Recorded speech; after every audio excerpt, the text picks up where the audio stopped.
Holly, there's some people out there wanting to know, are we real or are we just a fake farm? What do you think?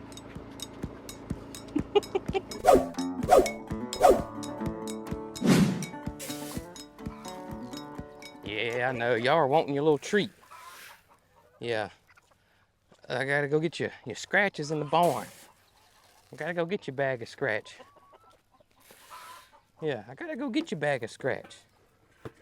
What is going on, y'all? Jason over here at Cog Hill Farm. I hope you guys are having the best day ever today. We'll be working on the fall garden soon, getting it ready. Probably gonna do that next couple of days. I got my fall seeds ordered from Hoss, or cool weather seeds. Got them coming from Hoss. Ordered them, matter of fact, yesterday. I think it was yesterday. Let's see what's going on here with the new nesting box. Oh yeah, you girls are doing great. 12 eggs in the new box. And 6 eggs in the old one. 18 eggs this morning. And they're slowing down. It's getting near the end of their cycle or their season. If you don't know this, chickens basically have a season when it comes to laying eggs. They're not gonna lay great eggs all year round for the most part. I'm sure there's exceptions to the rules. It always is. But as a whole, your chickens are going to start out a little slow in the spring, and then all of a sudden they're gonna keep laying a little bit more, a little bit more, a little bit more, and somewhere around that early summer they're gonna peak, and they're really gonna be laying eggs.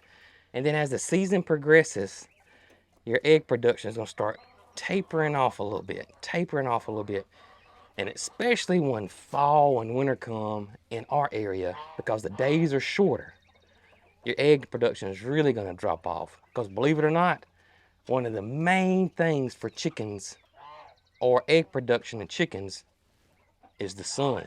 I know a lot of times new chicken owners will have their chickens and they probably got them that spring, and then they start laying a bunch of eggs, and then the fall and winter come and their egg production falls off and they start getting worried. What's going on? Is it my feed? It's definitely got to be my feed, and they start changing feeds, and it's just their normal cycle. We'll get these guys carting up and out on the farm stand.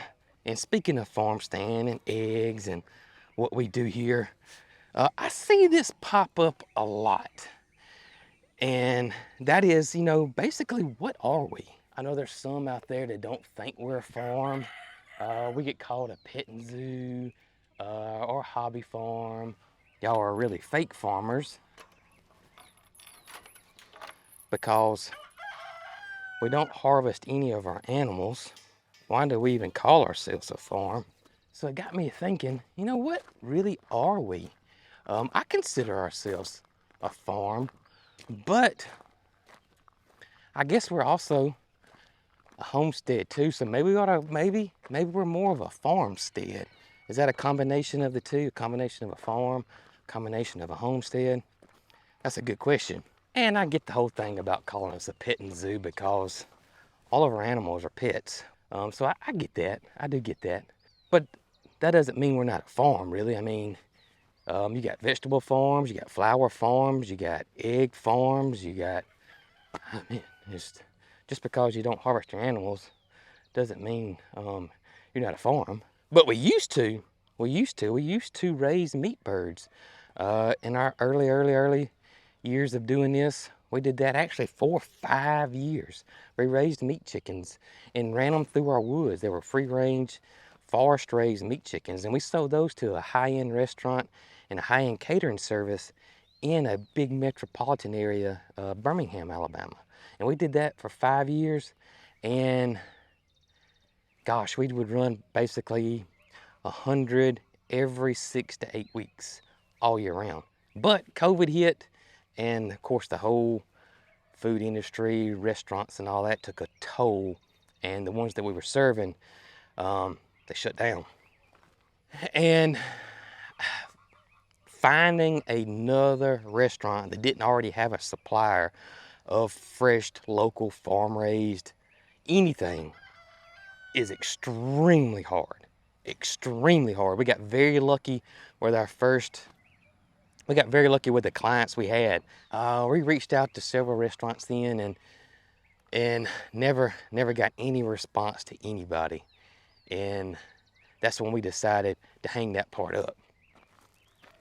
If some of y'all been following us for a long time, y'all know that we used to raise our own pork too, and we tried to do that for the restaurants as well, but the guidelines from the government or red tape is just way too hard for a small, tiny farm to make it. It just is. Now, each state's different on their guidelines. Alabama is a really, I don't want to say, I guess lenient's really not the word. They don't have that much. They do have stipulations when it comes to chickens, but not near as strong as other states. Alabama really does help the smaller farmers out when it comes to chicken production. Even eggs too. Egg laws are fairly lenient in the state of Alabama as well. But cattle and pigs are a totally different animal. So that didn't work out too well for us, but we did raise some for ourselves then. And if you guys also remember, when we first moved here, we had 2 pigs that we raised in our garden area out there. And they did a great job of tilling all that up and cleaning it up for us. And they were 2 grower pigs that we raised for us. And I'm gonna tell y'all, no matter what, and even with the meat chickens, it still was hard. It still was hard. And as I gotten older, it has become even more harder on me to do that. Those 2 pigs that we raised out there, it got me good. It really did. It really got me good. It got Brooke too, but more so me because I'm the one that took care of those. This is before we actually moved out here or when I was out here by myself in the camper. It got me. And, you know, I know there's some people out there that are going to, you know, not agree with that or don't understand that. And that's completely fine. I totally understand that. And people change and people evolve and you know, it just got me. And that was the breaking point for me when we had to take those pigs to the butcher. And it was rough. That was a rough one on me. Now, I'm not against raising your own food. I'm not against that whatsoever. We're not vegetarians. We do buy meat from locally owned farms that are close by, and we know how they're treated and we know how they're raised. But as for me doing it, I can't do it. I can't do it anymore. I say I can't. If I had to, I could, absolutely. But it was just tough. They broke me. Those 2 pigs broke me. That was a tough one on me. And I guess sometimes that's why a lot of people don't think we're a farm because of that, because we don't raise animals for meat production anymore. And some have even suggested we might be a rescue. And you know, we do have rescue animals here. You know, we have taken home animals that people either couldn't take care of anymore or for whatever reason they couldn't keep. And we gave them a great home here, and they will have a great home here. But we're not officially technically a real rescue, and I don't think we will ever be or ever get that label. So we're definitely not a non-profit at all. You get your milking done? I did. How'd she do? Well, she didn't want to get on the stand today. Oh. I don't know why. One of those days. Yeah. One of those days you get a bunch of milk. Kind of like one of those days when you wake up and you don't want to get out of the bed. Got a bunch of milk. Yep. When will your rennet be here? I think it's coming post office and it may be here today. Oh, cool. Good. So, cheese making part 2 coming up. Probably. I think you're gonna get it this time. I hope so. I think you're gonna get it this time. Yeah, I must say that our one milk goat Capri is doing it. That's a lot of milk. It sure is. It's 6, let's see, 8, 10 cups. I've seen some people in the past suggest we ought to get a milk cow. like, no, I don't think so. Boy, Capri is really, really doing it. Really, really doing it. And of course, that's something else that we do here. It's something that's been a goal and dream of ours for a while, and that is milking our own goats. And wow, but that's something that, again, regulations on milk are crazy. So we can't sell our milk to anybody, or cheese for that matter, any dairy products. We are in the process of trying to possibly get a license to do so, but who knows how long that will take, and who even knows that we'll get approved for it. But I guess that's something that kind of puts us in that range of maybe being a homestead. We milk our own goats. We use that milk. The entire family does for whatever you would use milk for: cooking, drinking, of course, cheese making, yogurt. There's a lot of things that we're going to do with that milk. And our eggs. I just cartoned our eggs up. You know, we sell our eggs, and we eat our eggs too. I almost forgot that I told them that I'd bring them some scratch. We do sell a lot of products off our farm, including honey. We got our honey bees, we sell our honey. We sell flowers, we sell vegetables. We've kind of done all that here on the farm. And we have animals that are pets. But our animals do play an important role here. We harvest their manure, and that turns into compost. And of course, y'all know how we're running our chickens with our portable egg mobile and running them through our different garden plots over there in the garden area. So our animals do play an important part here on our farm. They're just, which we do love them, and they are pets, but they do contribute to the farm. I told y'all I was coming back with some scratch. Yeah, I did. I told y'all. So we like to give them scratch as a treat. This is not their primary diet. We just treat it as a treat, which they do love. We give them a good, high quality laying pellet or feed. All right, y'all, here y'all go.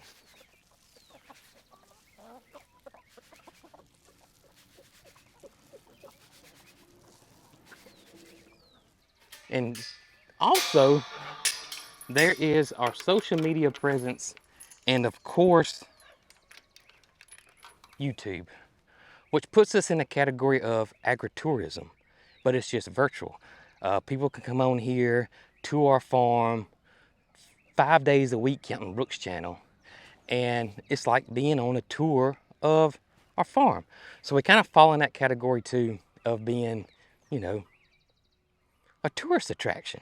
But we do not do actual tours here for various reasons. I want to show y'all Biscuit's new hangout over yonder. She has recently found that this week, and she absolutely loves stretching out and chilling in that spot over there. Oh, Biscuit. And so I can really answer the question about we're nothing but a petting zoo. We may be a virtual petting zoo. Right, Top? I know that a lot of people would love to come out here and love on our animals and tour the place, but we have talked to, or we've had, let's see, we have talked to some professionals about that, and lawyers and such, and insurance companies, and insurance is just crazy, and the liability risk is crazy. If somebody were to get hurt out here, of course, you know, it only takes one person to decide to sue us, and we could never forgive ourselves if someone got hurt or seriously hurt here on our farm. So for that reason, and also for privacy, we pretty much share our entire life with you guys. We also would like to have just a little bit of privacy as well. So for insurance and legal reasons, and for privacy reasons, we don't offer any type of tour or anything, visits or anything like that here. Right, buddy? That's right. Yeah. So we're most definitely not a petting zoo.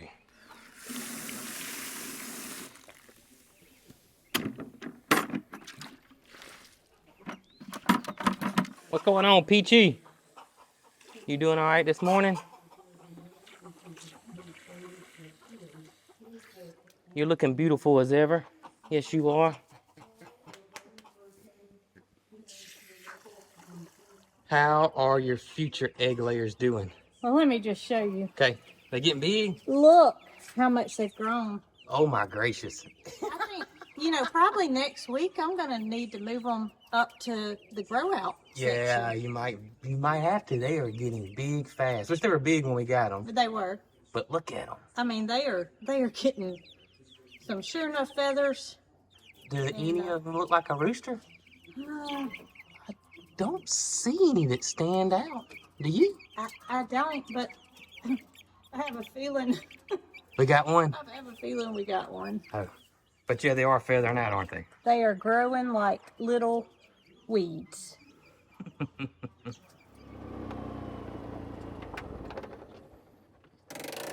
Oh goodness. And speaking of egg sales, my gracious y'all, egg sales are doing awesome. Honey as well. Looks like we sold 4 jars of honey yesterday. And all of the eggs, I think we had 4 dozen in here yesterday. And only got 1 dozen today. But we have increased our flock. So next year, we should be able to supply more eggs for everybody. I need to get some more honey out here.